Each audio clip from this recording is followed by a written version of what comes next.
could be us. Cool. Houston Recovery Radio. We're a platform that talks about recovery and gets you in the solution of recovery. Welcome, guys. Tonight we have Charlie. What's up, man? How are you? I'm good. It's nice to meet you, dude. Nice to meet you, too. For sure. The boat. Yeah, the boat. Charlie the boat. Why not tuna? Just the obvious. I gotta ask why. Tell him there. Or do you want me? You go. All right. What's the story behind the boat? We were really into Scrubs, Yeah. and there's one episode, Tasty Coma Life, where, yeah, you know the episode. Okay.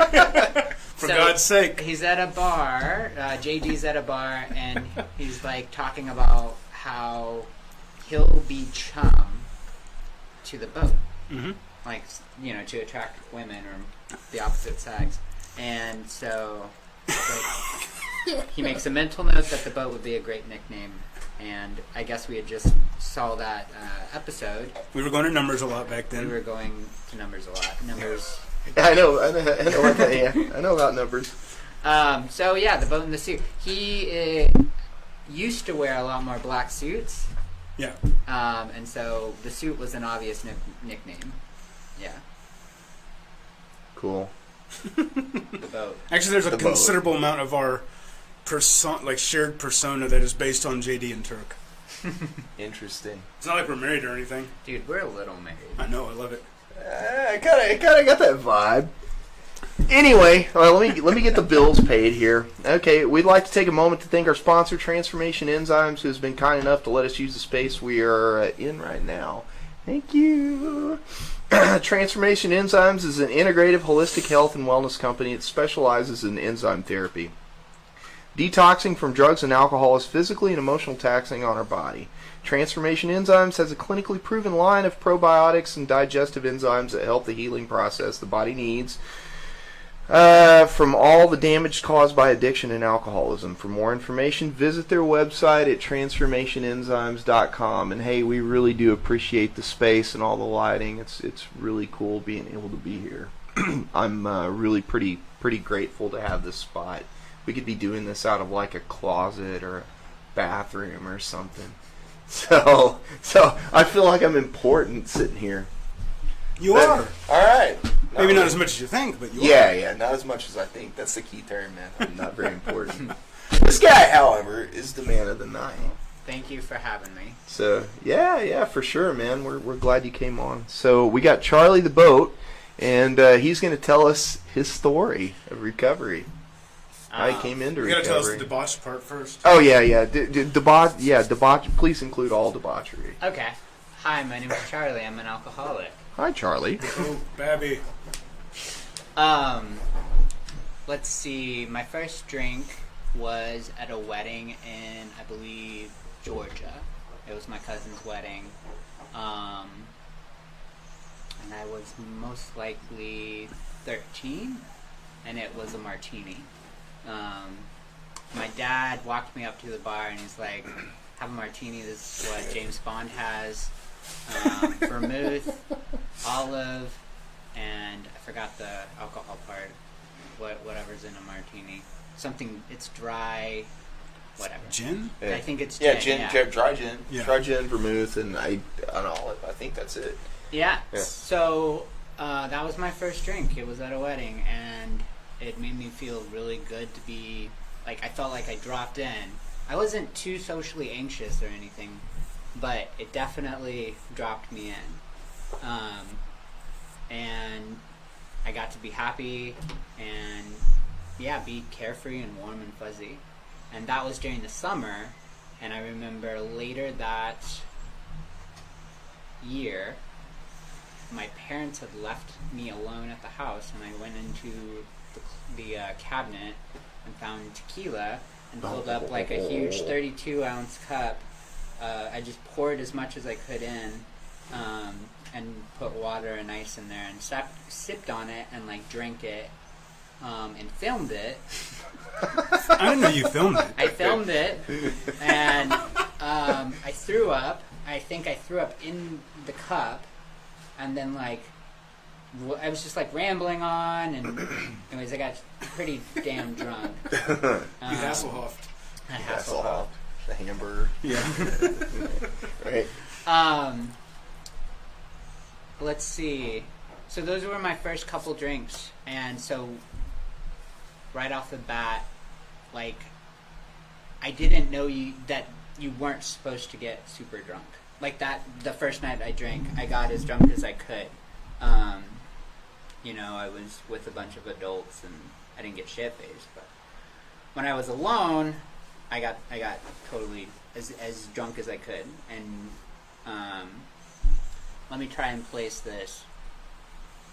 Drugs are definitely a part of my story as well. I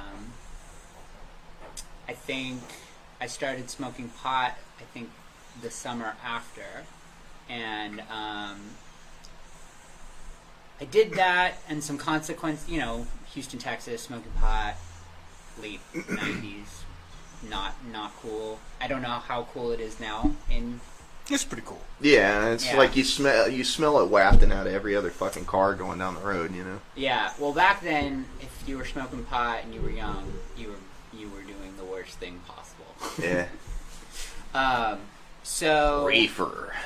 Devil's lettuce. Let's see. I definitely, like, in school, I'd been kicked out or asked not to come back for, like, cigarettes. And so I started at a new school in fall of 99. And by that time I'd said, I want to have, like, a new leaf, turn and not drink, not use drugs. I'd done that, and I want to be quote-unquote good. And I remember going to school my sophomore year, and I had gone to a rave July 17th, 1999. That was my first rave. It was at the International Ballroom in Houston, Texas. It was by After Dark Productions, and it was, like, fucking amazing. I was diagnosed with attention deficit disorder and dyslexia, and I was put on medication pretty young. And I think I was on, like, Prozac, and then was off for a while, but then started being back on medication, seeing psychiatrists and psychologists, and during that time, I don't know, are you in your 30s? I'm in my 40s, You're in actually. your 40s? Yeah. He's pretty old. Yeah, I'm an old dude. Yeah, so I'm Fucking old. 36, and I think that, I don't know how, again, I have no idea how it is nowadays, but at that time it seemed like better living through chemistry, you know, in the early 2000s, late 90s. So, to bring it back, there was a point, oh yeah, I went to raves, I wasn't using drugs, my life was great, I started a new school, I was a new kid at school, and then there was, I remember being on October 2nd, which was my birthday, we were at a rave, and somebody bought me, like, a joint, or, like, actually it was a spliff, and I smoked it there, and it was like these two beautiful worlds were combined, and drugs and raves, and you put those together, and they make so much sense. You know, I didn't feel like I fit in anywhere else. Like, finding raves felt like all the ADD kids were there. Like, all the outcasts were there. And I remember going to this new school. Do you have a question? No, I remember going to this new school, starting, and they're like, oh, you look different. You must use drugs. And I'm like, no, I don't use drugs. I'm like, I did use drugs, but I don't. They wanted to size me up and tell me who I was, but I was like, no, I'm just me. Like, I might not look like y'all, but yeah, I'm just me. And so, like, flash 3 months later, I'm using a lot of drugs. And like, what's a lot? How did this happen? well, okay, so it wasn't bad at first, but I remember not doing well my sophomore year, so I had to go to Houston Learning, HLA, Okay. Houston Learning Academy. And I met a girl there named Sarah, and she did a ton of drugs, or not a ton, but we briefly kind of dated. We didn't even really date, but I was really into her, and like the relation. I ended up feeling really broken-hearted and turning to drugs as a solution for that. And I mean, also, so I had anxiety when I was like 13, 14. I didn't know it was anxiety. Like, I used to lay in bed and like feel like my hands were growing to the size of the room. Yeah. And I'd have to like get up, turn the lights on, and like look at my hands and convince myself that like I don't know what's going on, but so I thought I might be a little crazy. And so finding drugs, finding alcohol relieved that sense of anxiety. Heck yeah. And gave me a little bit of control and helped me like find a world that I liked being in. I didn't have a terrible home life, but like there was stuff going on in my home. Like I think my family were trying their best with what they had, and I think they had stressors where they didn't know how to ask for help, you know? And I think I'm a middle child, and so I picked up on that. I wasn't beat. I was raised as well as I possibly could be with a lot of resources. Which actually helped me get sober later. So to stay on track, yeah, there was a point where to emotionally compensate, I started drinking and using a lot. I haven't thought about this period, but there was a moment in time where it stopped being like fun and casual and just like going out and like having a little bit of control. Oh, there's a consequence, I'll stop. And so, and coincided with raves, I started, I started doing, I explored with acid, ecstasy, and crack. Yeah, you're really going down the rabbit hole now. Yeah. You're partying, having a good time. And shit's kicking off. Yeah, so I lost control and started stealing and When was the first time you stole? My heart. I was probably 11. It was from a Boy Scout store. My mom realized, or like, I don't know, I stole a lot. No, when was the first time that you stole to like keep a habit going? Probably, yeah, when I was 14. Okay. And that was very, very, very regular. Yeah. I once just took $200 and from my mom's purse and hid it and forgot about it. Like I hid it in a chair and forgot about it. I just take it and not even think about it. Okay. And didn't feel any remorse. Yeah, so obviously lying and stealing coincided with this. Drug use, They were hand in hand because I couldn't support it any other way. Let's see.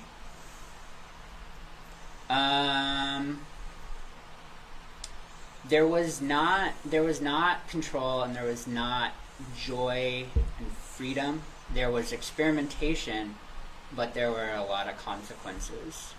Just like my mom would be crying every day, and I wanted to care, but I didn't really give a fuck. Like I guess I got myself internally numb enough so that I didn't care about other people, which was the point. I remember not being able to respond to death, like my uncle died, and I wanted to care. I wanted to feel the feelings underneath that, but I was incapable of accessing that. And that was the point. I didn't want to. Wanted to feel, yeah. Yeah. Totally empathize with you there.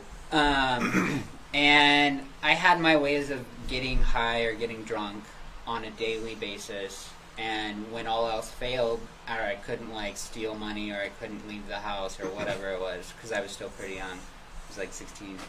I would go into my mom's medicine cabinet, and take any pill that said, like, do not operate heavy machinery or drowsy. So who the fuck knows what I took? Yeah. Oh, sorry, I didn't mean to say that. That's all right. And here's Say it, not spray it. Here's the thing. It made me feel completely sick. It wasn't Yeah. a good feeling, but that was preferable over not being on something or not being like influenced by something else. Just being in my own skin. Just wanted to get fucking numb. Yeah, it was intolerable. Yeah. So I met a girl at a prom. I was somebody else's date. It wasn't my school. We met together, and then Is that Laura? yeah, Lauren. Lauren. So I'm skipping forward, but we met, and she's like, we both ditched our dates to go to a rave and get high, but her date called her parents, and so I had to take her home. So I'm that punk kid who like takes her home. Yeah. And we're obviously stoned, and they're like, they hate me, and so we start seeing each other, and. Her dad ends up having cancer, and so I remember thinking, like, she asked me one day, like, hey, please don't smoke cigarettes, my dad has cancer. And I'm like, okay. So I stopped, and I'm like, wow, nobody's, like, my parents want me to stop, but, like, nobody's ever cared enough to ask me to stop. My friends want me to get fucked up. No. Like, that's who I am to them. I am what they thought I was in the beginning. I have extremely low self-esteem.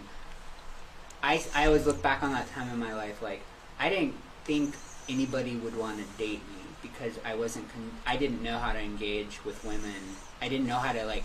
So like, if you liked me beyond my drug use, like cool. And she did. That's that was how a we profound met. moment for you. Yeah. For sure. So extremely low self-worth. We met. I bet you were an animal when you're. I bet you got an alter ego. Yeah. I was the type of kid who would go to Office Depot, steal the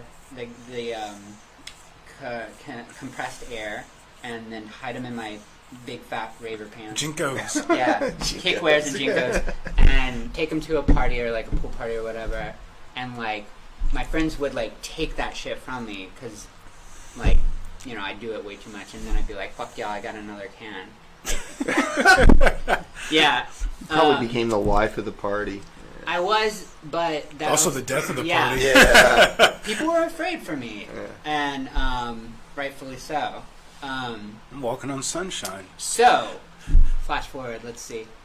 I think it's my senior year. I'm dating Lauren. She's getting over wanting to use drugs and becomes straight edge. And has a bunch of sober friends, and so I start hanging out with them and get introduced to they're not sober, they just don't use, which was like different, because all of my friends, that's what we did, every single weekend, and they would stop on the weekend, or they would stop after the weekend was over, but I wouldn't stop, because I was doing it all the time as much as I could. Oh, and abusing my prescription drugs. I was prescribed Adderall, yeah. So, Pharmaceutical grade now? Exactly. And at first it was really helpful. I'd procrastinate and put my projects off and then get them all done in one night. And then instead of getting them all done in one night, I'd just get stupid high. So that stopped working too. I smoked it, I snorted it. I'm going to be so productive. Yeah. Yeah. I'm going to work on the same 2 pieces of tile for the next 14 years. Right? So she was starting to get over my shit and was like, basically, if you drink or use, we're not together.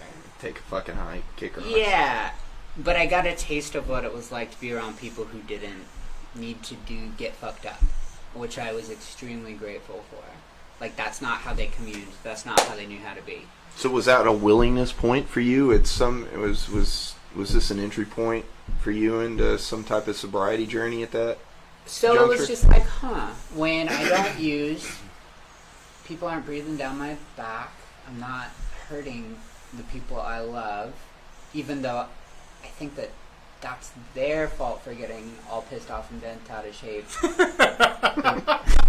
Like, if only they would. Right. They only just do what I want them to fucking do. Well, okay, they're like, feel the way. Yeah. well, I remember justifying getting caught and being like, I was like, guys, I'm confused. You say you want me to, be happy and find something I want. This is it. So, like, this is your fault that you're so fucking pissed off. Yeah. Like, this is who I am, and this is who I want to be. Like, get with the program. Yeah. Like, let me do my thing. Yeah. So, again, getting back on track, I got a taste of what it was like when I wasn't using and people weren't fearful of me or what I was going to do to myself.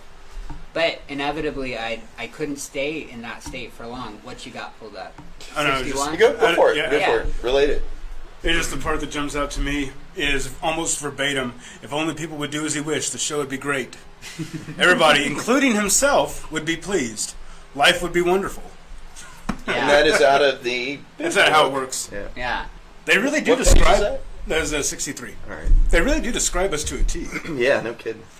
Yeah, so within all the... I was basically trying to hide from myself, and then I found people who were, like, okay being themselves. And I look back on that because I feel like being around people who didn't have to get fucked up in order to be okay was extremely important. I couldn't manage to stay that way for long, but I could see the benefits of it. And then, I somehow graduated from high school. I was like ranked 98 out of 99 students, or 97 out of 98 students in my senior class. Where'd you go to high I school? went to Lutheran South Academy. We're not Lutherans, Hmm. but You went to a private high school. I was in And private you were- school. Yeah. So you're a pretty smart dude. Well, hold on. In some ways. I mean, Yeah, but I didn't think it. yeah. Because I was diagnosed pretty early as attention deficit disorder, and They force that stigma on you. in order to be okay, I had to be on drugs. Yeah. That drugs were my answer. Drugs were my parents' answer. Drugs was society's answer. I honestly didn't think I was smart until I went to college and was challenged. I'll get to that a little bit later. Yeah. All right. There's a lot I want to say, so I'm going to wrap this little part up. Okay. On from high school. I graduated, and then again, my senior year, I tried so hard to get my shit together because I knew what was coming. This is the end. Adulthood. Yeah, or a sense of adult Responsibility. So Or no, accountability. Yeah. So I graduated summer, got a job, started going to school, and was still dating the same person, and she ended up... I'm not going to tell much of her story at all. Actually, I'm not. At all. But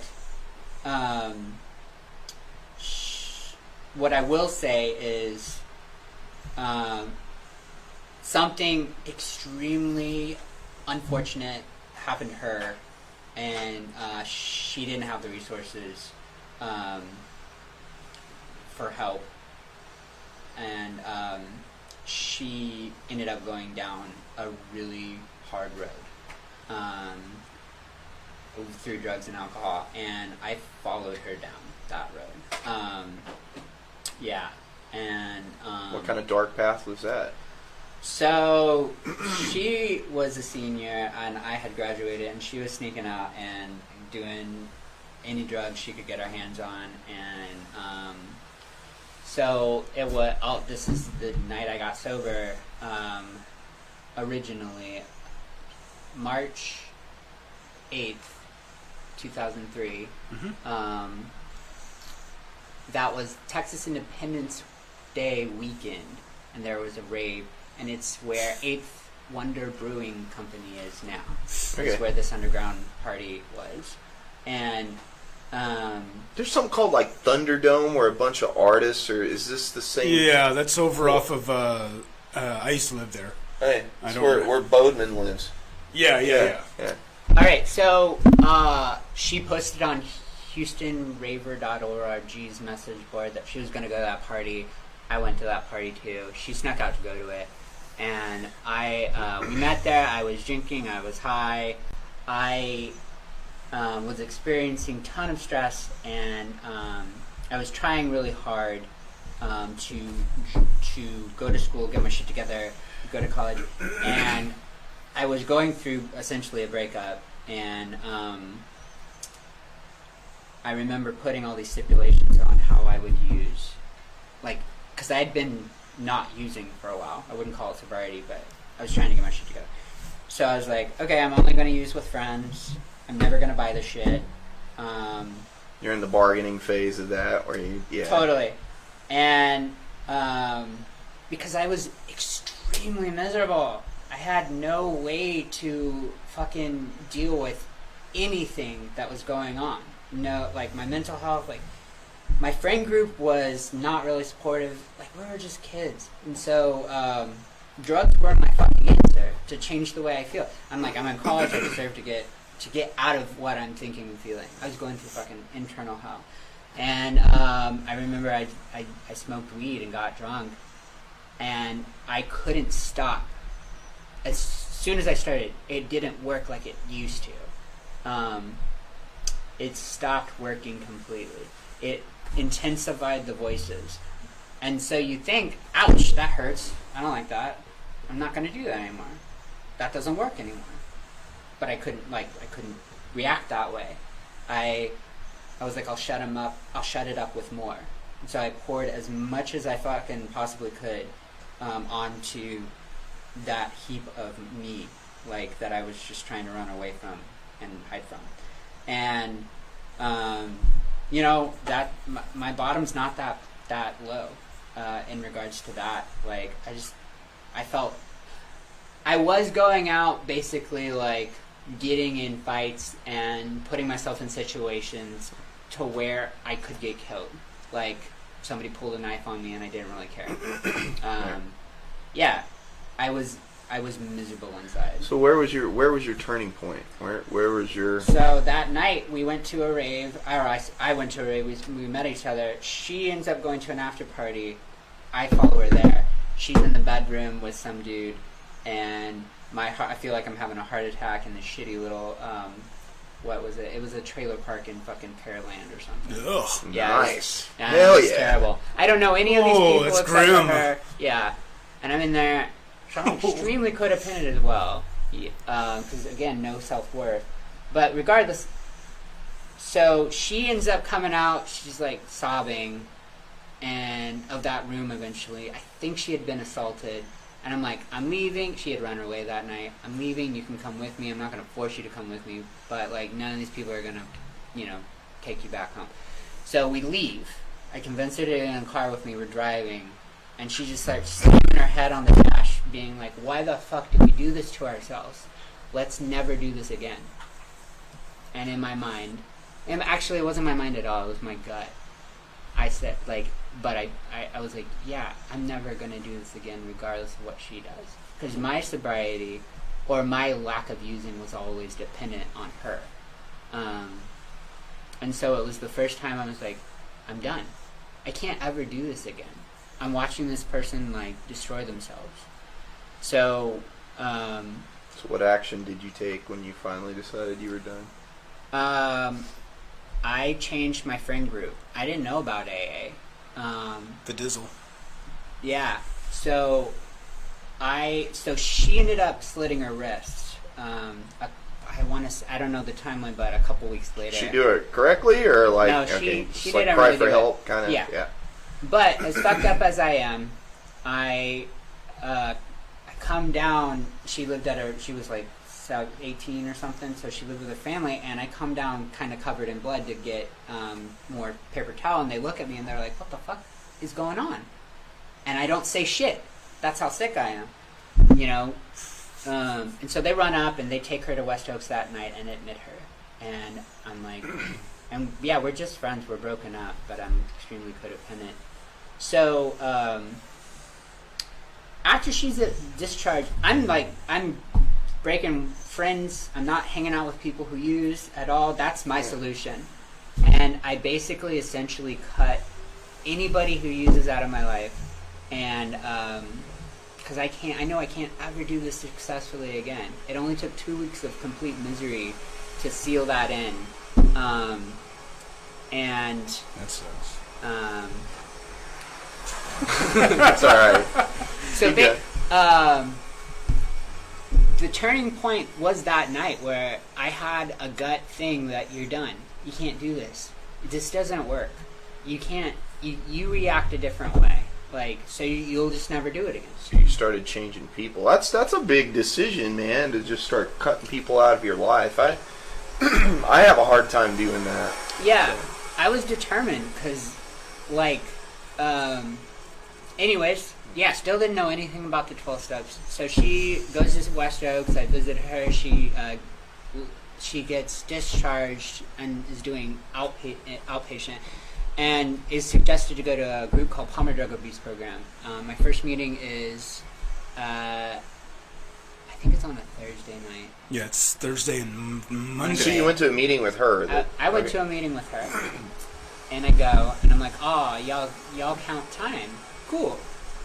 I'll have a year on this date, like a year from now or whatever. I think I had a month or so, or maybe a couple months. So was it an AA meeting, or No, just was so it? they used similar steps. I think they changed 3. Step 3 was sticking with winners. Yeah, they changed 2. 2, yeah. Stick with winners in order to grow. Yeah. So it's based off the 12 steps. It's an alternative peer group, which means 12 through 17-year-olds and 18 through 25-year-olds get the opportunity to stay sober. It's like Cornerstone. Yeah. Okay. It's just like Cornerstone. Okay. There's a bunch of alternative peer groups. Yeah. Haven't you worked for most of them in Houston? One of them. I ended up working for PDAP. I thought you worked for Teen and Family, too. No, I never worked for... I have no relationship with Teen and Family. So that was like... It's AA Light. It's AA for kids. With no big book. And a ton of meetings and shit to do on the weekends. And a huge friend group. And that was perfect for me getting in. There was this guy named Dave after the meeting who Now she's trolling. said... It's okay. It won't come over the mic. Just who said, let's go to an AA meeting. And I'm like, oh, but I don't know if I'm an alcoholic. I'm definitely a fucking addict, but I don't want to offend these other alcoholics. Is it cool that I go? And he's like, yeah, they don't give a fuck. Let's go. So it ended up being the 10 p.m. White Oak group of Alcoholics Anonymous when it was on White Oak. Name drop. In a shack. It was smoky.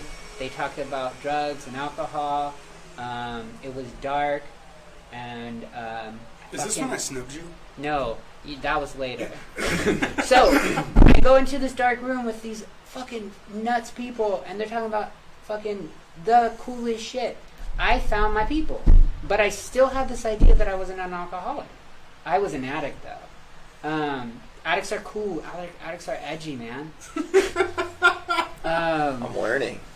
You didn't know you were edgy? Addicts are the shit. I'm super. You have super, automatic I'm super credibility. edgy. Fucking alcoholic, though. I mean, not fucking alcoholic, but I'm not an alcoholic because... I mean, you were. Oh, no, hold on. I'm not an alcoholic because I'm not an old white drunk dude yet. Wait, I resemble that remark. No. Are you drunk? No, So not why do you now. resemble I'm it? not drunk. No, you're not old enough in my mind to be what an alcoholic is. Yeah. 60. Yeah, you think of some old guy in So his like 5 fucking more years for smoking you. jacket, you know, Yeah, on underneath his, the bridge yeah. or like... on his fifth fucking vodka. Yeah, that's what an alcoholic shit. is in my mind. With his day slippers. Yeah. So, I remember this. 3 months in, I'm driving. I'm so fucking impressed with myself that I had accomplished to stay sober for 3 months.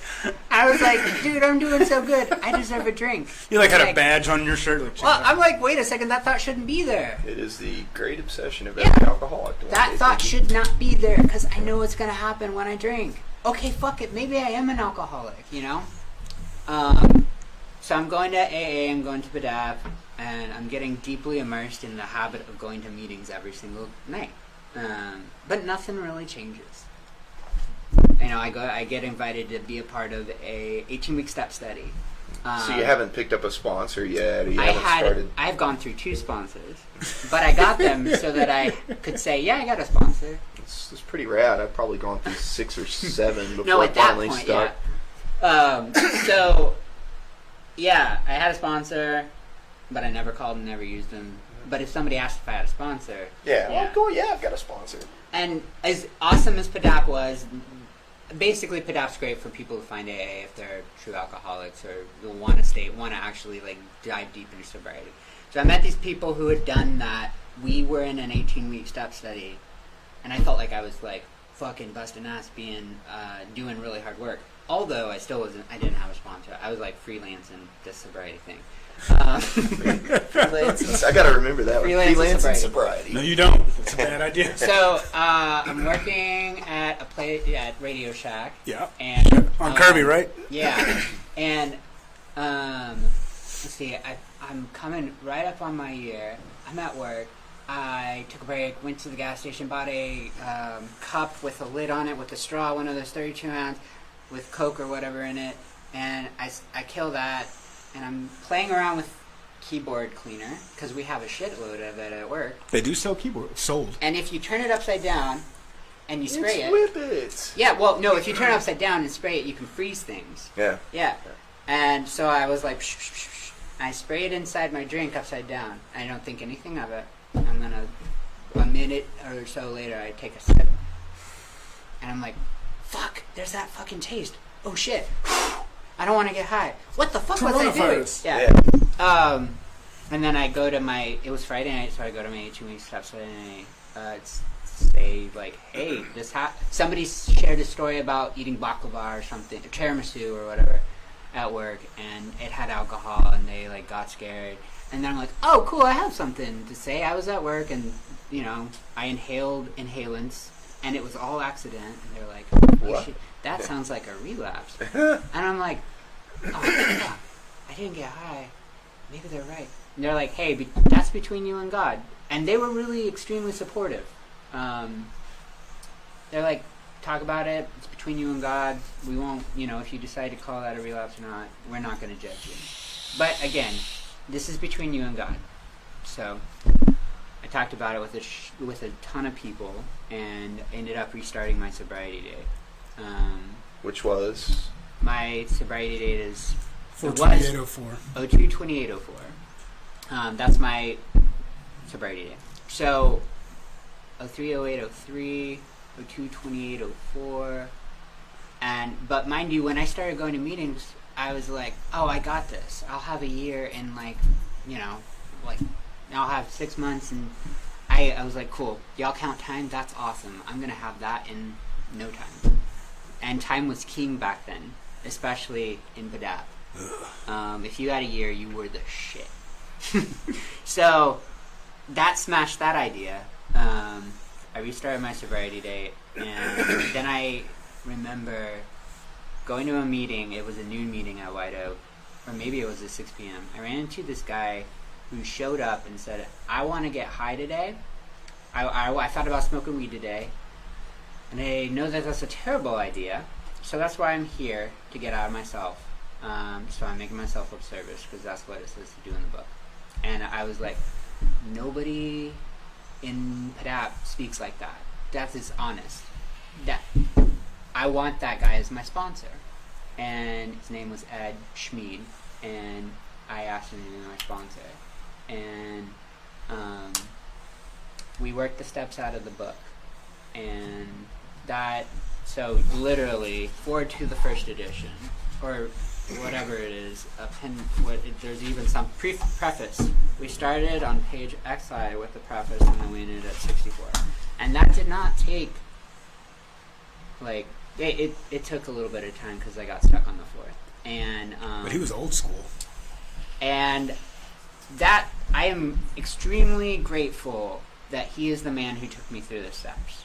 Because, the worksheet route was cool and all, or the pamphlet shit, but I really needed this book broken down. Before that, the steps were like this thing that I never paid attention to on the wall. And Yeah, we read the book together. I think he had 3 years or so at the time. And I got stuck up on the 4th, and you'll remember this story. I do. I was house sitting. I threw a banana out the sunroof of my car because it was going bad, and I was driving down Canal or Navigation, and I slammed into this like divider, and it was such a total stupid. I like looked back to see what the banana did. Like, should I throw it up? I look back. I'm gonna take this moment and do a quick segue. Yeah. So Charles Dillon Sallans is the most terrifying driver on the planet. No racial stereotypes, no weird epitaphs, no weird anything. This man in 2005 was rolling he used to smoke hand-rolled cigarettes, right? Yeah. He is drinking a cup of coffee, rolling a hand-rolled cigarette, talking on his phone, driving with his knee, doing the 59 exchange curve at 87 miles an hour. And I'm sober. Stone cold sober. I'm in the passenger seat. I'm in the passenger seat. I told him, if you don't fucking slow down, I'm going to call your sponsor. He didn't, and it did. Yeah. So. And his sponsor grilled him. I'm going to a meeting every night. Nothing's fucking changing. Because nothing was changing. And so I get stuck on the. I get stuck on the 3rd, and I get scared about the 4th, and so I slam into a fucking divider, and I'm like, yeah, my life's terribly... That was the silver car, right? Yeah, it was the Hyundai.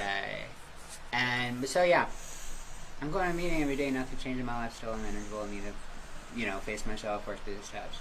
He's like, okay, cool, you're finally ready to do some goddamn work. Because all I had done up to that point is make some decisions. And, yeah. So I went through the 4th. So I went through the 4th with him, wrote it out, and there's a part in the book. Could you find it for me? So yeah.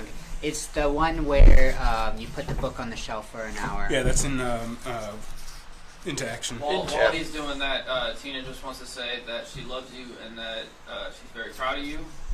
She says, thank you for being an example of this program in my life just by showing me this can work long term through ups and downs. Yeah, cool. Tina B. What's up? Here he is. 75, bottom paragraph. 75, bottom church. Okay, so I do a 4th and a 5th with my sponsor. Yeah, so returning home, he's like, go home, you're going to do this, what you're doing next. Returning home, we find a place where we can be quiet for an hour, carefully reviewing what we have done. We thank God from the bottom of our hearts that we know Him better.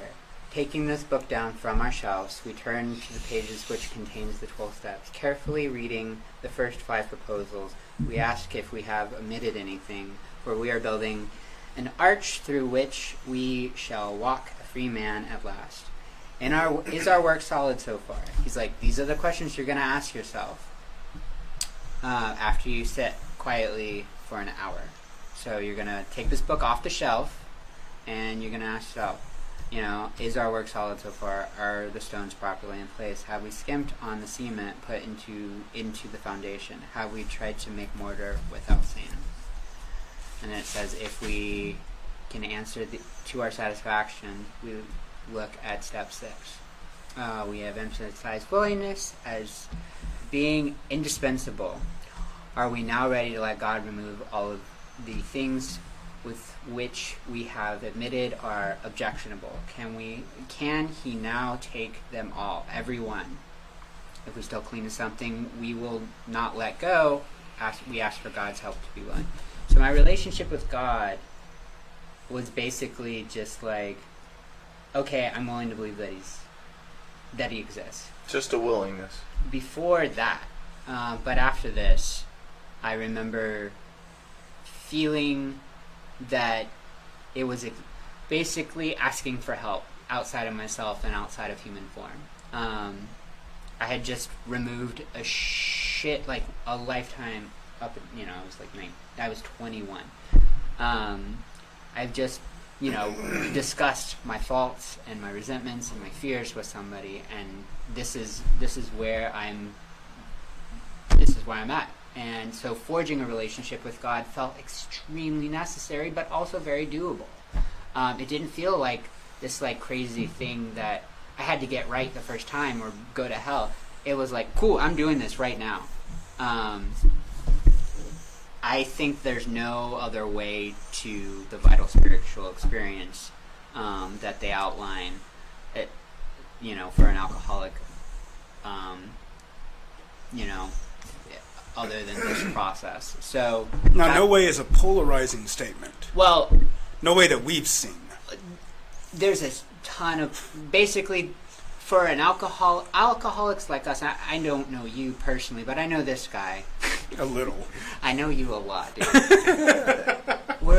You live together, right? We're a little married. Yeah. So there's no other. I accidentally found a way to my own conception of God, not on my terms and not on somebody else's terms, but like just a different way of living. Like asking, hey, I have no idea what my day is going to look like or what it should look like. I know what I'm going to try and do today, and asking for help for something, for guidance. And sometimes the baseline is just, I know what I'm not going to do. Yeah. So I thought if I didn't, I was bad, but I also didn't believe in hell because I think we create our own hells.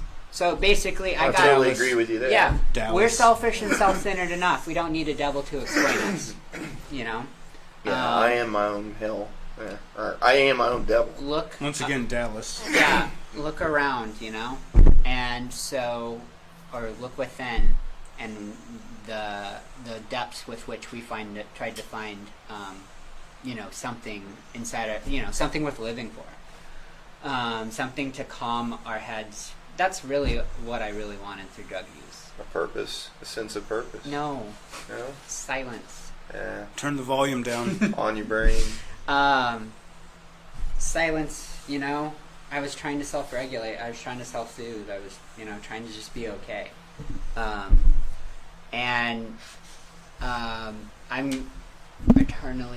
extremely grateful for Ed Schmeed for taking me through the steps. And he had a sponsor, Thomas. Yeah. And that was my sponsor for a while. Jim. And Jim had a sponsor. And we all had big book studies. So each of us had the big book study that we would lead. And one of them was called the Wentworth 164. And I want to say it was Wednesday night, we would go there and read from this book. And the book became like the center of what AA is for me. And I started to realize, and I started working with other alcoholics, and realized that nothing really changes by going to meetings. It just connects you with people who have gotten sober and who are sober today. Also, I found going to AA meetings for me is kind of like the continuous act of willingness. Me just being willing to get up, go from point A to point B, sit in a meeting. Sometimes listening to the same stories I've heard over and over again is just the willingness in my brain to accept acceptance to be in acceptance. So yeah, to accept the fact that I am an alcoholic and I need to be here and I need to listen to other people that are similar to me as a reminder. Yeah. Well, I know that one of the big things for me is I couldn't experience that spiritual experience in a vacuum. Yeah. Like, I worked the steps, but it's like I tell guys I work with, they tell me they've done working the steps, and it's like, well, do you have a sponsee? Well, no. Well, then you have not finished working the steps. It was like, I had to experience working with another person until I did, I didn't really experience the whole blossoming effect. Yeah. Discuss. Well, I'm grateful for basically, had I gone to jail and been forced to go to an AA meeting, this might be extremely difficult for me to feel a part of or get or understand. Because you're forced in? Yeah. I am extremely grateful for the fact, to backtrack a little bit, that I had some periods of my life before finding the 12 steps that life was easier because I wasn't drinking and using. So I had a reference point. And it's like, hey, that's worth trying to do. Oh, I can't do that for any significant amount of time, no matter how good my life gets when I'm not drinking and using. And so, okay, I can never do that. I can't do that well. Every time I do this, like, especially now, I lose control, regardless of how much I want. Like, control. What I really want is fucking relief. And I can't find that through this.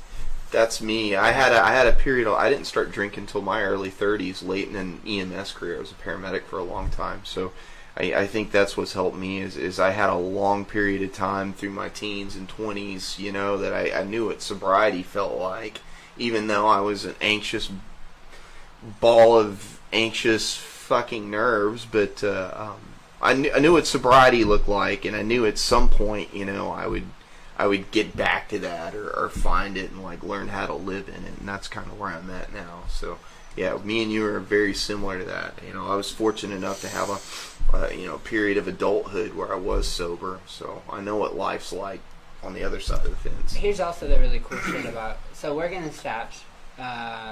We have been relieved from a seemingly hopeless state of mind and body, or recovered from a seemingly hopeless state of mind and body.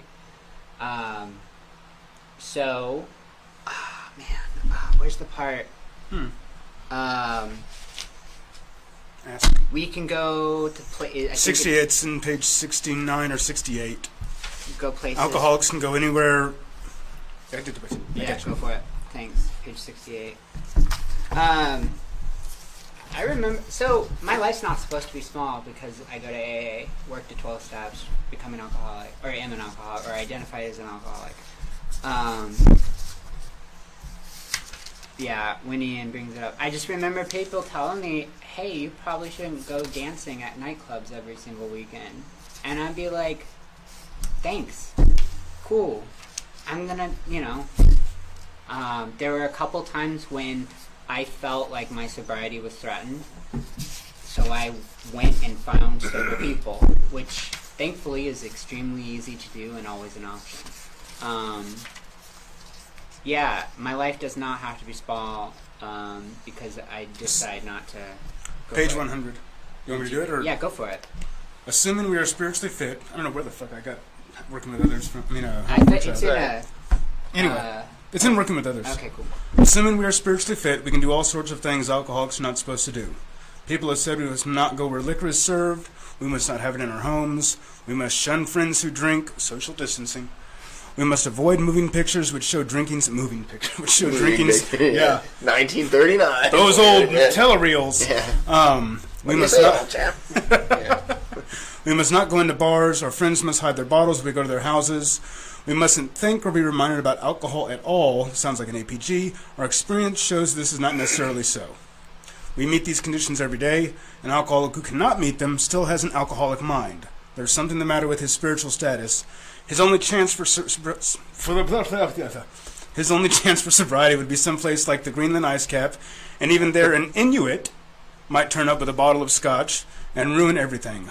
Ask any woman who has sent her husband to distant places on the theory he would escape the alcohol problem. In our belief, and here's the meat, in our belief, any scheme of combating alcoholism which proposes to shield the sick man from temptation is doomed to failure. If the alcoholic tries to shield himself, he may succeed for a time, but he usually winds up with a bigger explosion than ever. We have tried these methods. Their attempts to do the impossible have always failed. So our rule is not to avoid a place where there is drinking if we have a legitimate reason for being there. It's in italics.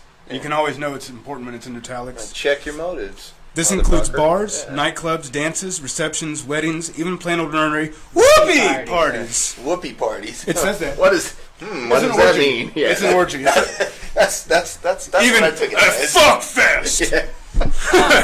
That's what I took it to mean. That's what it is. Yeah, that's what it is. My mind goes. But the whole point is don't fucking run from it. It was a good story, we had a friend of ours. I hang out with some normies, and then I met through Omar, and we had a great freaking time this weekend. I shun non-alcoholics. Yeah, some of them had some drinks, and I had my first virgin drink. It was totally cool. I had a great time the whole weekend. Didn't drink a drop of alcohol. Didn't feel tempted one time, and I was around people that did, and it was totally fine.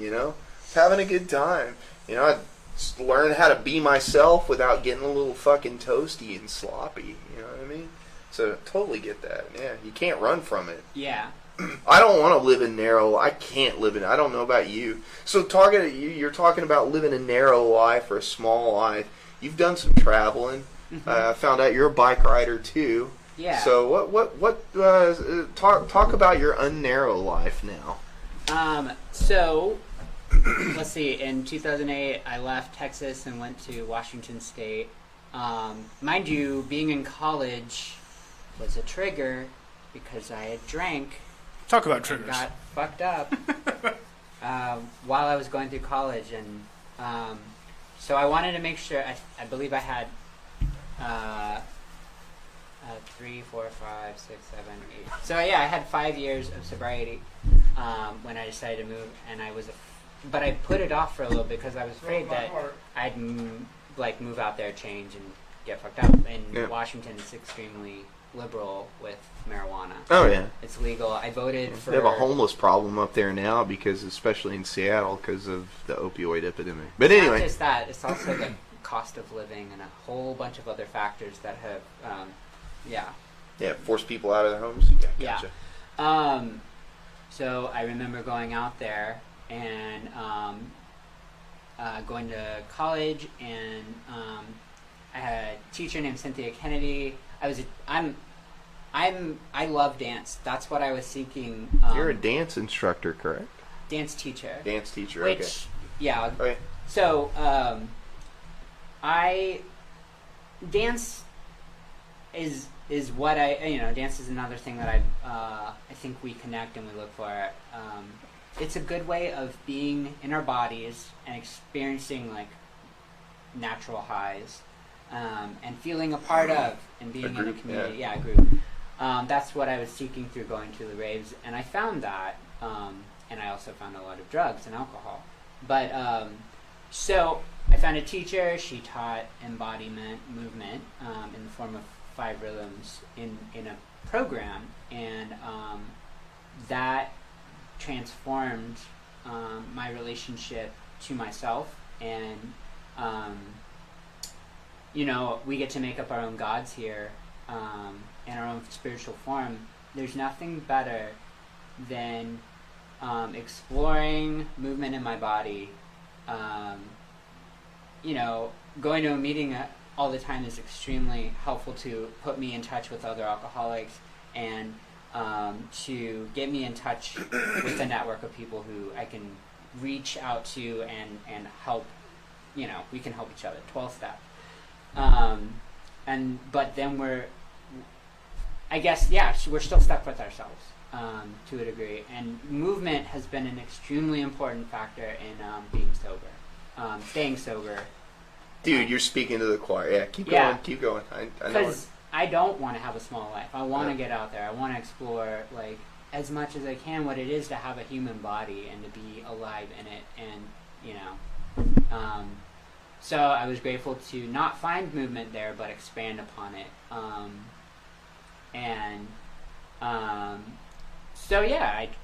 I have lived in California for the past 10 years. I lived in Berkeley. I lived in LA. I'm really grateful for the sober community that I found in Olympia. That it was hard to move and start over, essentially. When you get into AA, your ass is falling off, you need help, you reach out. And I feel like I was really embraced by that group when I moved to Olympia. So they made it super easy. Found a man named Malcolm, or he found me. Malcolm Strudavant found me Malcolm S. found me as his sponsee. And I got to deepen my relationship with Steps because I was like, life had changed, life was new, and I got to find some alcoholics to work with too.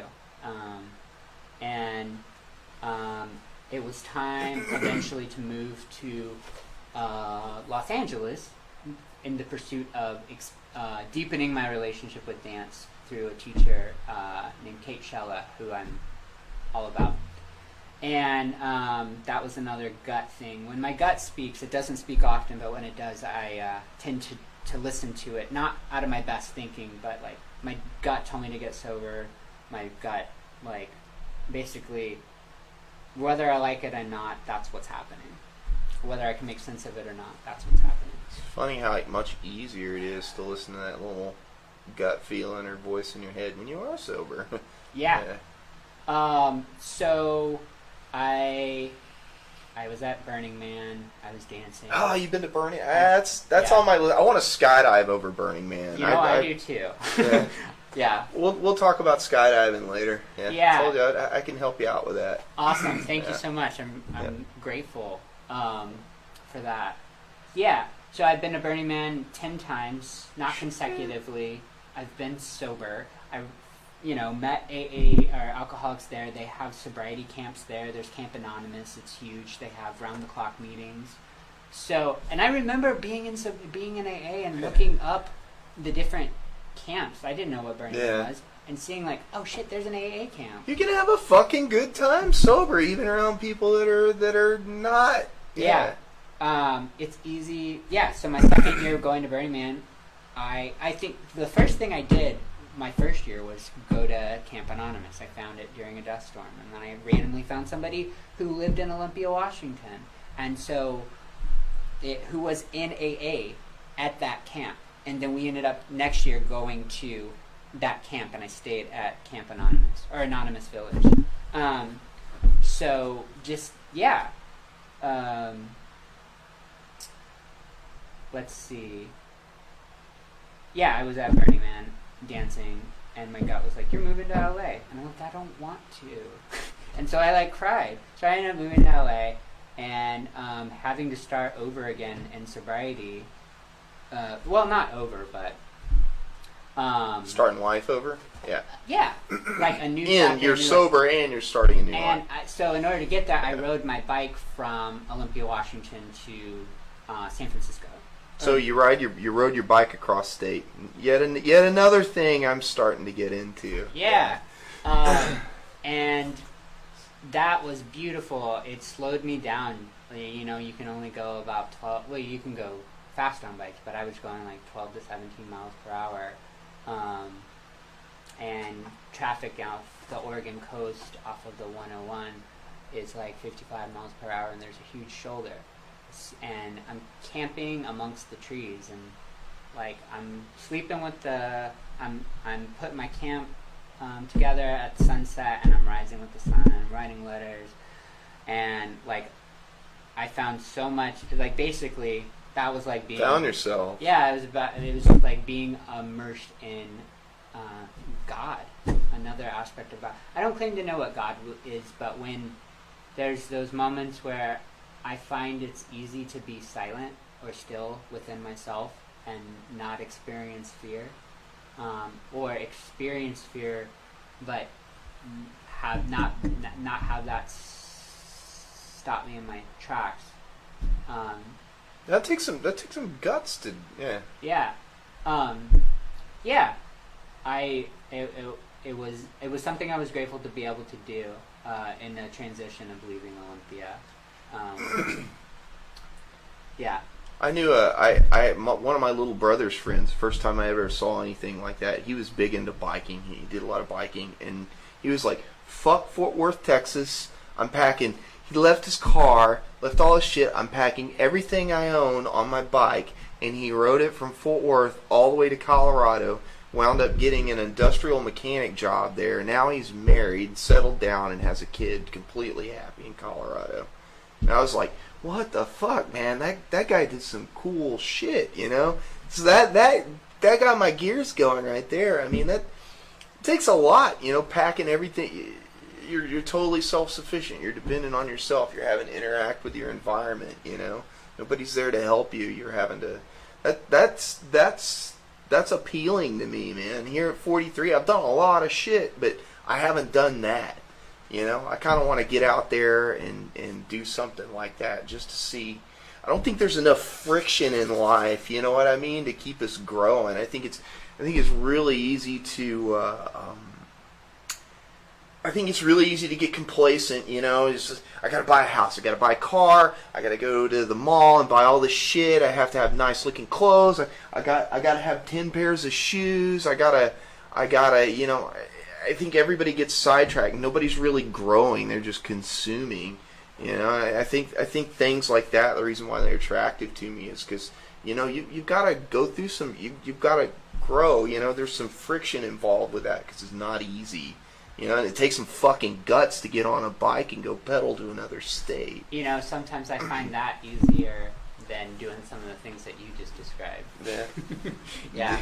Yeah. I just, and I had a girlfriend that got me into skydiving. I love you, Lisa. We're talking now. She kicked me out the door 6 years ago and said, I loved you, but you're drinking too much. You know, you probably need AA. And by the way, kick rocks.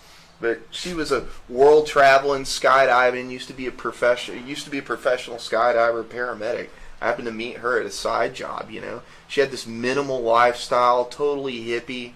She starts talking about skydiving, you know, and it caught my attention, you know, and immediately I was just, man, she had my attention, you know, and that's how I started jumping.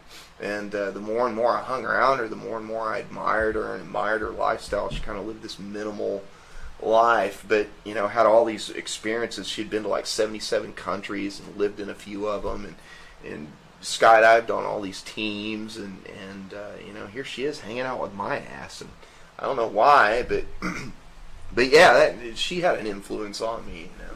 It was like, you know, and that was after my divorce, and, you know, I was going through a lot of financial woes. I was still drinking, but, you know, that's when I was like, hey, you can be pretty happy without having a lot of shit. Mm-hmm. You know, there's different ways to be happy. But anyway, I didn't mean to. Oh no, please, yeah, make it a dialogue. So, yeah. All right, I'm a little.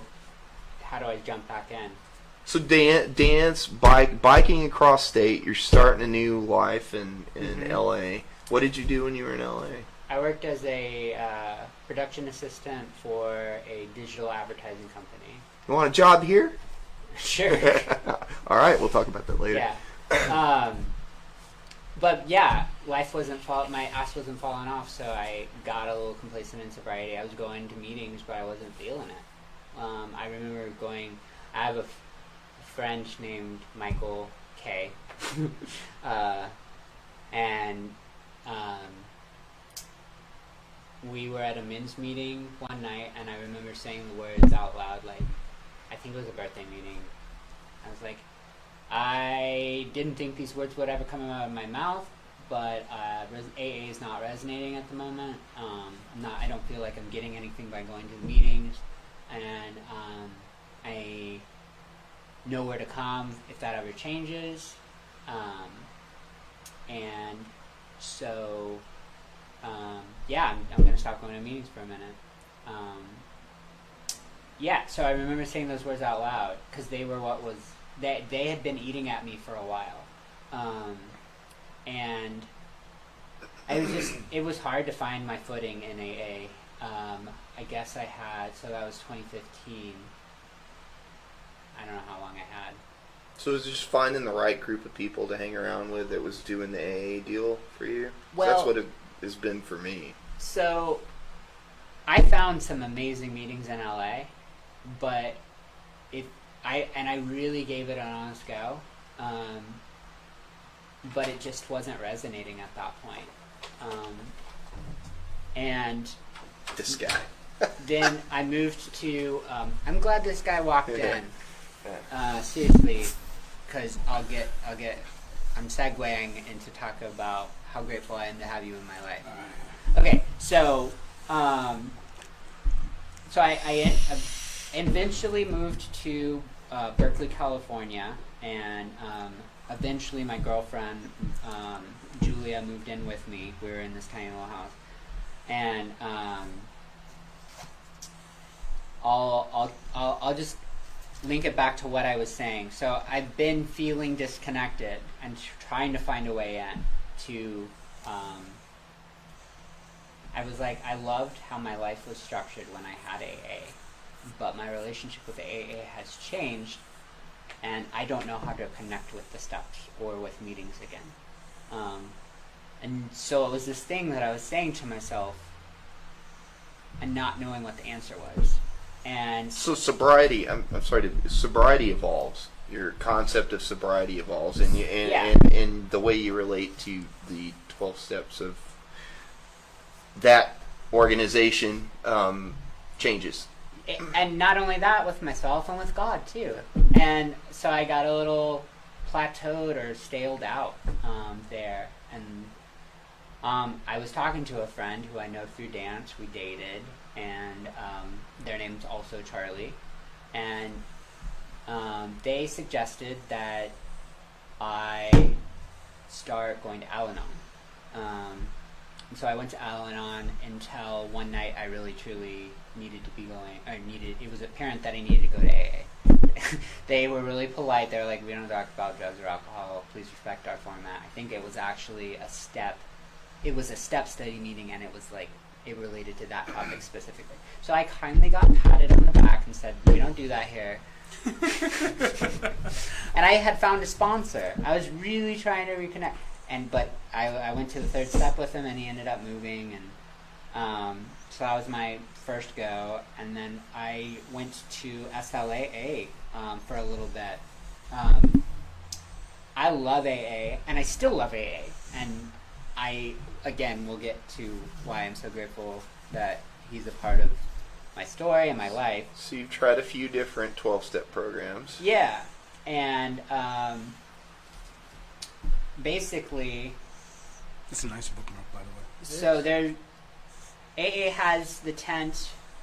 Basically, when I found other forms of 12-step meetings, it made the tent a little bit bigger about what I could talk about. Because alcohol and drugs, I'm not thinking about them all the time. You know, I have recovered from a seemingly hopeless state of mind and body. And so I ended up moving back to Houston, and I had been going to AA, and I had established a home group, and it was a bunch of burly men who sat in a circle, and it was step-based Doing manly men in things. Berkeley, and it was an old meeting, and I remember sitting in the chair. There was a rotating, you could volunteer to lead the next meeting, and basically by lead, it just means reading the format. And I remember doing that for the first time in forever and feeling at home again, which I didn't know I could feel, it was an AA meeting. I eventually moved back to Houston, and this guy starts fucking hitting me up all the time. Yeah, baby. And I found a job, and it's by Post Oak, and so he's like, come to the meet. He's like, hey, what are you up to? You are subverting the story a little bit. Well, how am I subverting it? So, this sassy bitch right here. Yep. Did he tell you any of our backstory? No, I haven't heard any of your back. So we're like super married. We used to be, but we had a really significant falling out. Do you want me to tell that part? I will. I'll tell that. Oh, okay. Yeah. Hold on, let me tell them the Post Oak part real quick, and then we can go back. Sure. And give it context. Okay. So he was complaining to me about how the Close.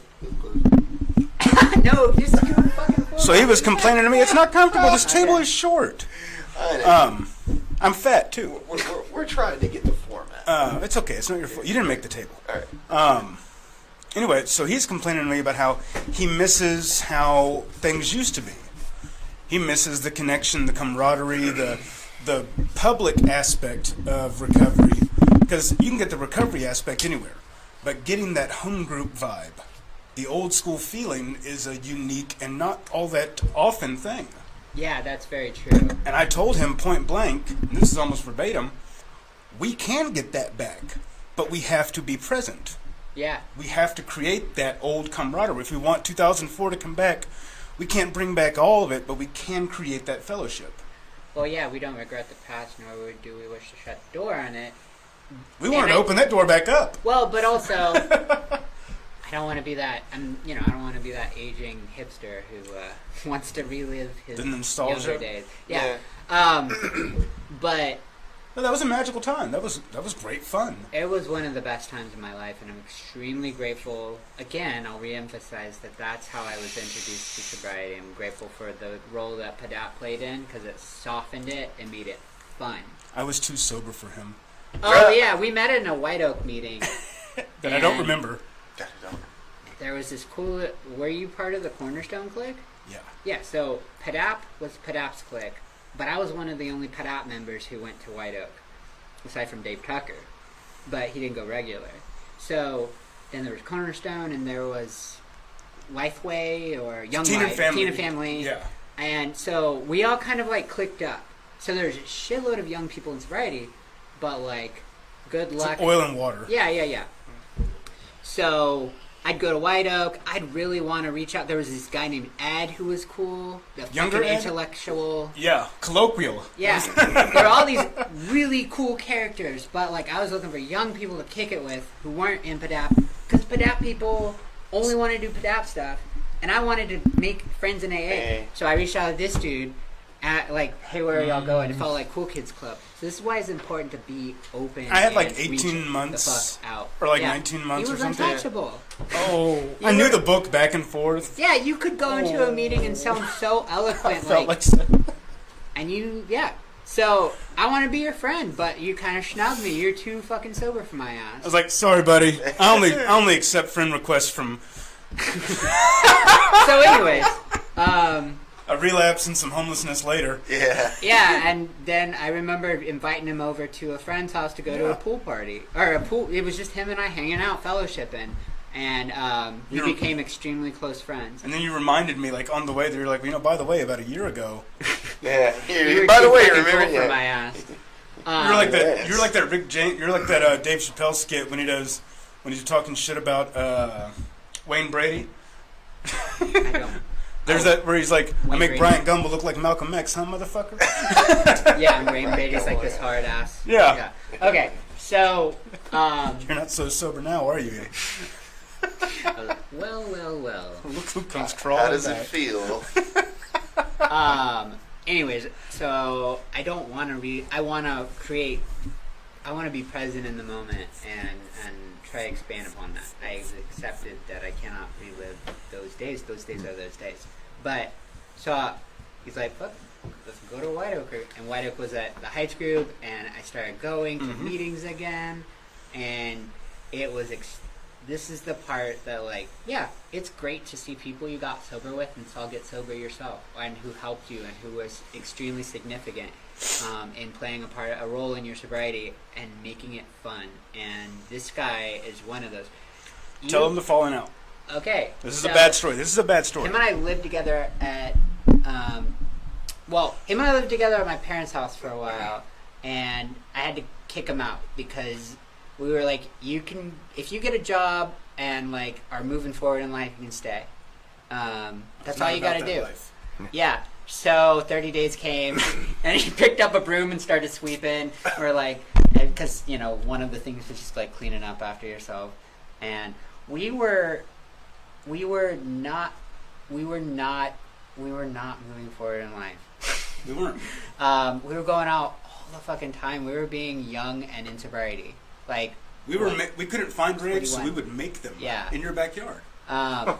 Anyways, so yeah, I set a boundary with Ian, and but we stayed close because he'd go out for a little bit, come back in, go out for a little bit, come back in. That's where I was in New York the summer of 2009, and Yeah. I get a call. Oh well. It was bad.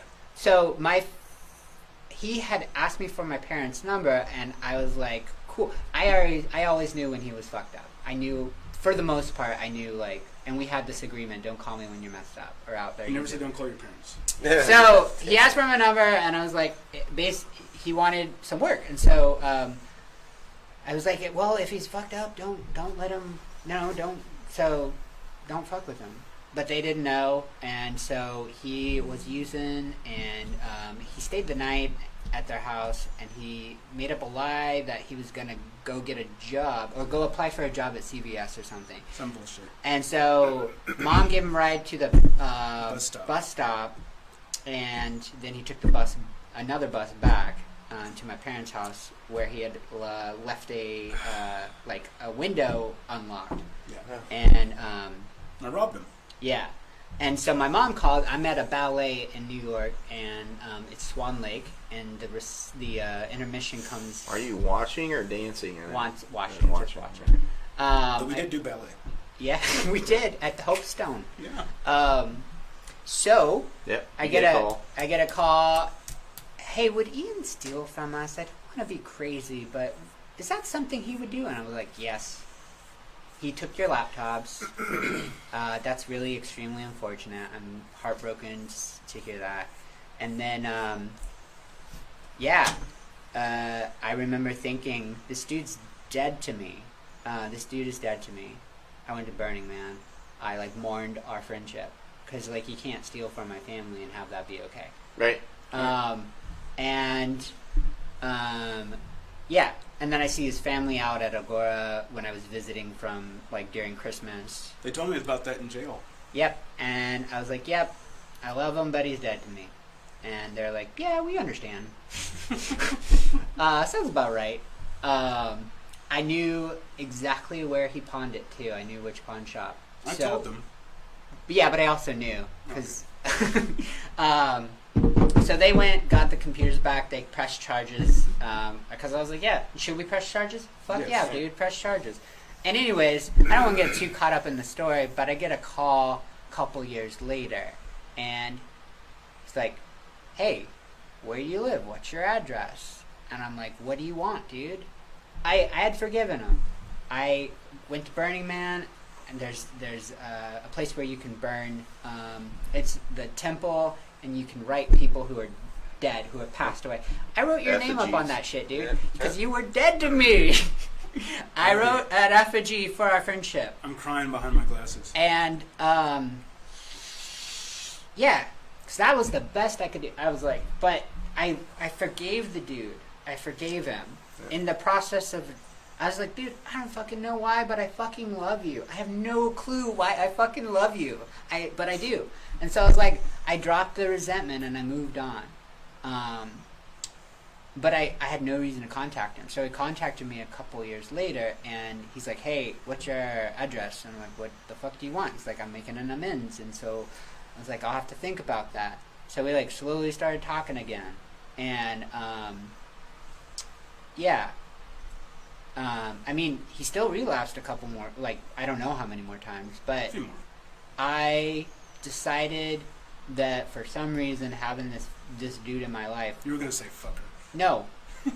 Having this dude in my life, accepting him for who he's at, I know this deal. So who am I?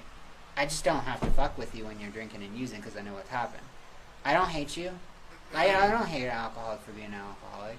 I know what untreated alcoholism looks like, both in and out of these rooms. So, long story short, he made an amends and we started a friendship again, and this love got to, this bromance, rad bromance, started, to take root, but I always had, not necessarily one foot out, but, it wasn't until I moved back, because, I had him work on my computer. I gave him my fucking laptop. Mm-hmm. And His MacBook, not just... And he did really good work on it, and he returned it. Oh, okay. Mind you, I undercharged you. Yeah, and he did fucking solid work. So I hand him over something, and he gives it back to me. We can't do this alone. We shouldn't do this alone. Doing it alone is it doesn't work that way. We have to have each other. We have to have somebody take us through this stuff. Whoever that person is, fuck it, I don't know. But the way that they play a role, I don't know who or how is gonna come into my life and how they're gonna play a role in my life. And I'm grateful to have this friend in my life because I honestly say I can honestly say through White Oak and he helped me get back into the flow of going to meetings. Not just him, because I had people from my past come through. I had this friend from college who I affected, and I invited into his first meeting, and like 7 years later, he's fucking on fire. He has 2 or 3 years, and he comes through Berkeley, and we go to meetings all week together, and we're just like, and he reignites. I'm like, I see what you have. I know this works. I've been hungry for this. You know, it gets a little stale sometimes. You gotta keep it fresh. Yeah. How long have you got? I am working on 8 months. This Yeah. is my 3rd sobriety period. I had almost a year. I did treatment. I did 3 months of state-funded treatment, state-funded sober living. Got everything. Went back to work. Went back to normal life. Didn't go to AA meetings. Didn't get a sponsor. About a year later, I'm drinking again. And then I had about a period of 3 or 4 months. I kind of like white-knuckled it, dusted my knees off because I was in a shitty financial situation, basically couch surfing with a friend. And, so I really couldn't drink, and I wasn't working, and I was pretty miserable. And then I did sober living again, knowing, so I did another stint of sober living, and, soon as I got to sober living, get a good job down in the medical center, start back to work, not really putting off going to meetings. Yeah, going to meetings, getting a sponsor, working steps. First thing I do, relapse in sober living. So, that 3rd relapse, and I was sitting on about 6 months of sobriety then. So this 3rd time is a charm. I finally realized, hey, dumbass, do the sobriety thing first. So when I went to treatment a 2nd time, really nice place, man, New Hope Ranch near Austin, and they were super good to me, and I was happy to be there, and I knew that something had switched on in my mind, and I had realized, oh God, I've got to do the sobriety journey first. I got to put everything behind just keeping myself sober and trying to figure out some way to live. And then that's when Nick Belay comes into my life. That's when Omar comes into my life, and just this. Then it's weird. Then I just have this ready-made bunch of friends. poster friends. Yeah, I've got a whole social life. When I had fucking nothing, 6-7 months earlier, I was isolated. I wasn't doing anything. I was couch surfing, not really working, just fucking hating my life. And now now I'm fucking around with a podcast and meeting all you guys, and I have friends have friends out the yin yang, and I'm back to doing shit that I like to do. So shout out to Joe Sylvia at the skydiving company in Madisonville, man. I've got like a busload of people at some point I'm going to take to do tandem jumps. So be ready. You better be ready. The drop zones are open now. They're just starting to open up the skydiving centers. So, that's awesome and terrifying at the same time. Oh man, yeah, I love it. It's peaceful for me. Free fall's peaceful. Time slows down. Not the jumping out of the plane, the rate in which we're integrating back into society. So oh yeah, well, they said the rate at which we're integrating back into the ground. Yeah, well, that's true. That's we're all going to be back there someday. But yeah. You're talking about movement. Movement's big for me. All my friends are. My little social group. I mean, that's what we did this weekend. I rode skateboards. I bailed off one down a hill at 30 miles an hour and fucked myself up pretty good. But 3 hours after that, I was doing acro yoga. Then I had 3 or 4 girls teaching me how to dance, which was fun. So yeah, I like dance where movement. Was this? Huh? Where was this?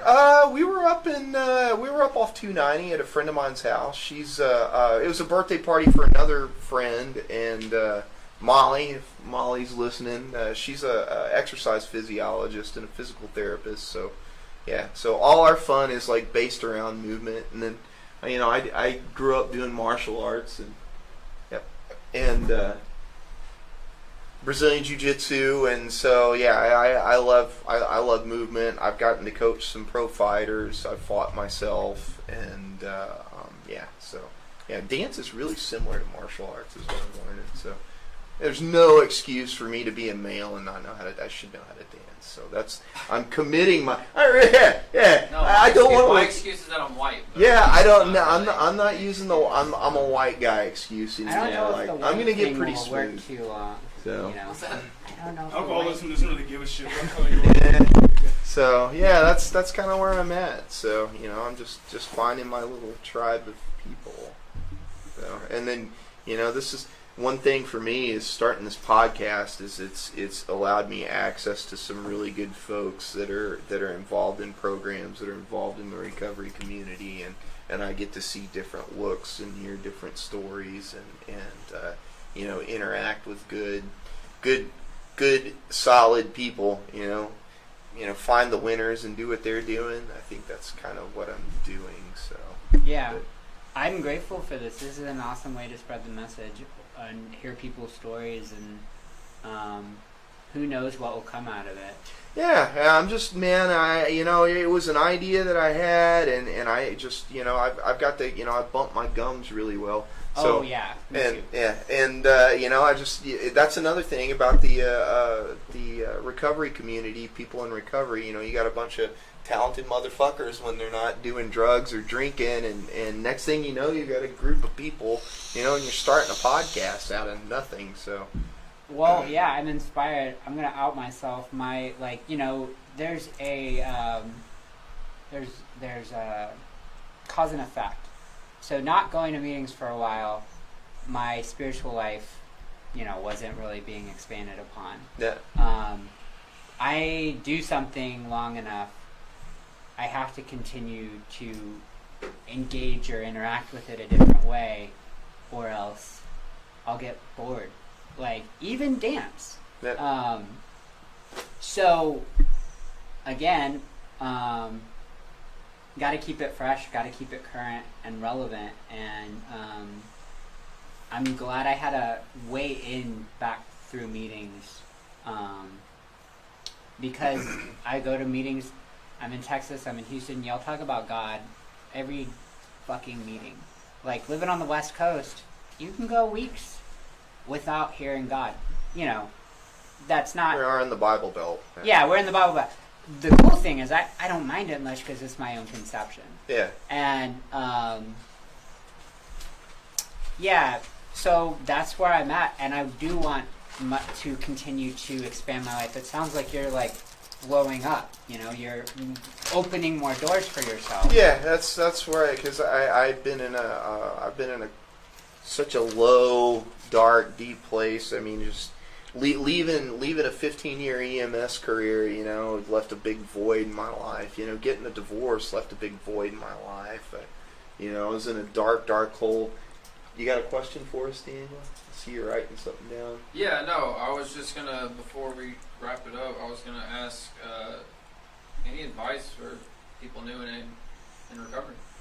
You know what I mean? Any advice for people who are new in recovery? Don't get high. 'Cause there's plenty of sober livings out there, and there's plenty of people out there that, I'm going to tell you something. Money will not buy you sobriety. If you want to quit, go to a fucking meeting. Yeah. Um, Boom! real. yeah. Yeah. You Real will talk. not find this through dollars, through the exchange of currency. Because what is that really facilitating? This shit is, you can go to, well, you can't do it now, but you can find this shit used, or you can ask somebody at a meeting for a book and they will give you one for free. Or steal it. Or steal it. I've told sponsors to steal books if they don't have money. Fuck it. It's a I got my code of third, ethics. I got my third tradition, or my third, what is it? Third edition. I got my third edition at Half Price Books, and I still have it. Isn't that what Ed made you work with? Yeah, he made me work out of the third edition. So basically, you're saying you can go to all the treatment facilities you want. You can go to the Malibus. You can go to Transitions. all the. You can go to all that shit 32 million fucking times. You can go pay ass tons of money for therapy.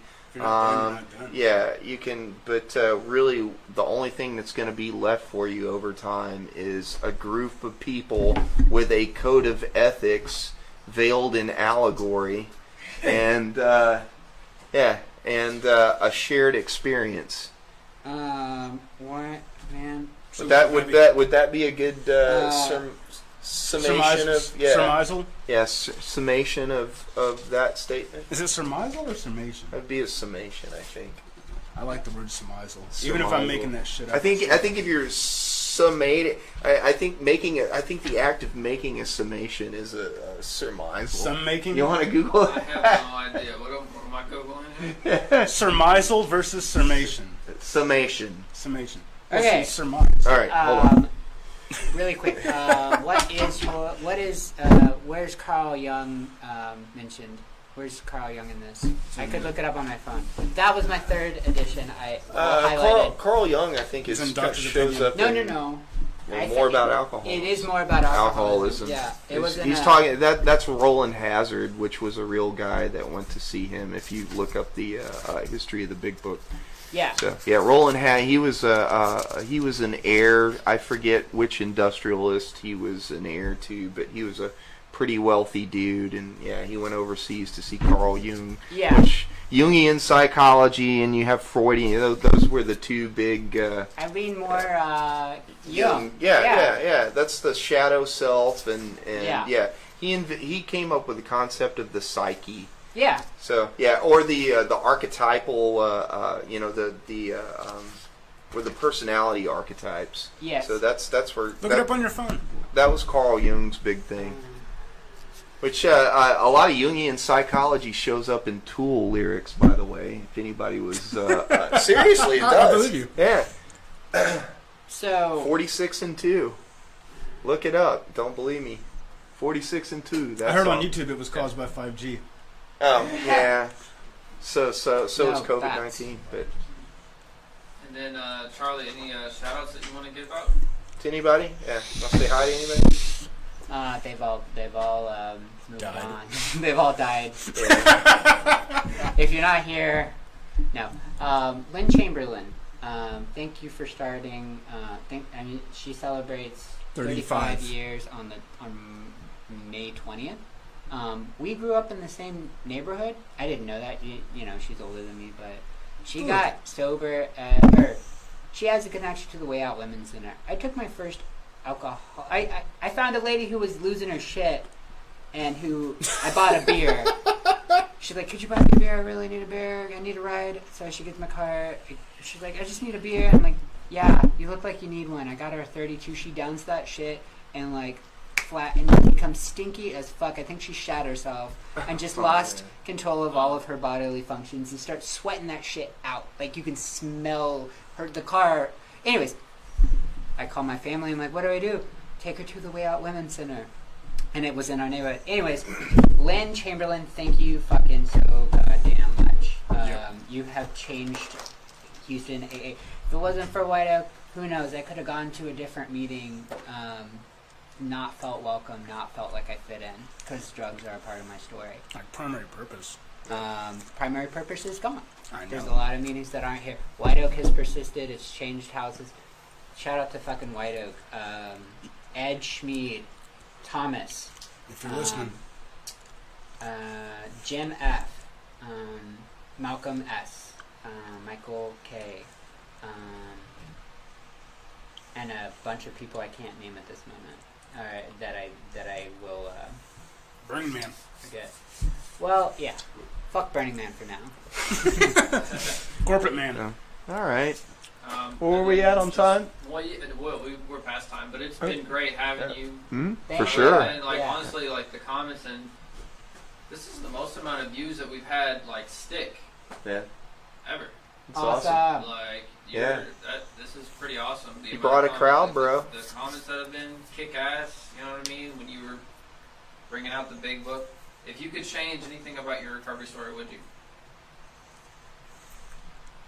I'd make it more glamorous.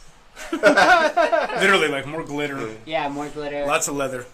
Good luck, everybody. Good luck, everybody. That's all I have. And Hey, real quick, what's the story with the T-shirt, man? I'm dying to know.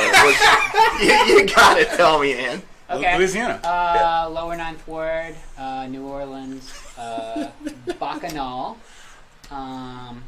Walking back, like, they were visiting. Yeah, who is that chick? crybaby. I don't know who she is, but apparently she's a Instagram influencer. Oh yeah. But I found this shirt in a pile of garbage. I picked it up, thought it looked cool, took it home, stain washed it. I love wearing it because it's comfortable. Somebody saw it on me and was like, "Oh, she's awesome." I don't follow her, but Yeah, dude, some of the best shirts are I've found them in found them in odd places. You know, I'm like, that's fucking cool. It's really soft. It's a girl with a lamb. It says crybaby. Yeah, Crybaby with some crazy hair and Yeah. some crazy makeup. Yeah. Yeah. Cool. Right on. Cool, man. Thanks for coming. All right, guys. That's what are you pointing at? Script. Oh, okay. I'm supposed to read. Let me stick to the script here, people. All right. Thank you for tuning in to Houston. Thank you for tuning in to Houston Recovery Radio. We have another guest, Mason Steven, on Monday at 8 p.m. or Friday at 8 p.m. Typo there. Thanks for leading me into that. Okay, yeah, Mason Steven, Monday at 8 p.m. or Friday at 8 p.m. guys. We're struggling to find the right equipment for our audio production side of things. If any of y'all want to donate any equipment to Houston Recovery Radio, please give us a shout out via Facebook or Twitter. Or we have a GoFundMe page. Yeah, we've got one of those. Anything helps, even if it's like $5, man. We'll use it to make this better. I'm totally 100% committed to keep doing this, even though people tell me you suck. Your audio, video sucks. I'm going to keep doing this, and eventually I will get better. We will get better. So hopefully, somebody's always going to think you suck. Somebody's good press, bad press is good press. But anyway, we need some help. If you have any audio or video equipment you want to donate, we would love that. We reach out to us on Facebook or Twitter. Also, check out our GoFundMe page. It's under Houston Recovery Radio. Any money you donate will go right back into equipment and not in our pockets. So that's for damn sure. Without the recovery community, this wouldn't even be fucking possible here. Without these guys willing to take their time to come in and do this, because none of us are getting paid, this would not exist. So that being said, Can I say one more thing? Yeah, sure.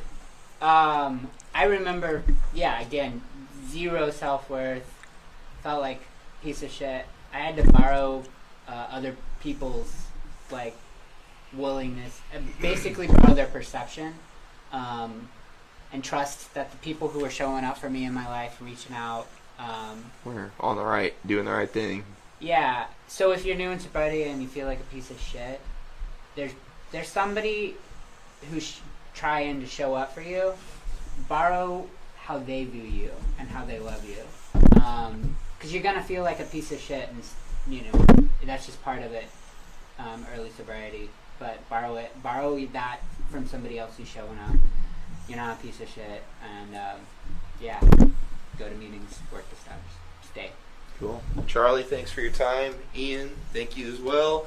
You guys are gonna see Ian here. He's decided to be one of the crew, so we're happy to have him. When did I do that? The suit. The other day, I think.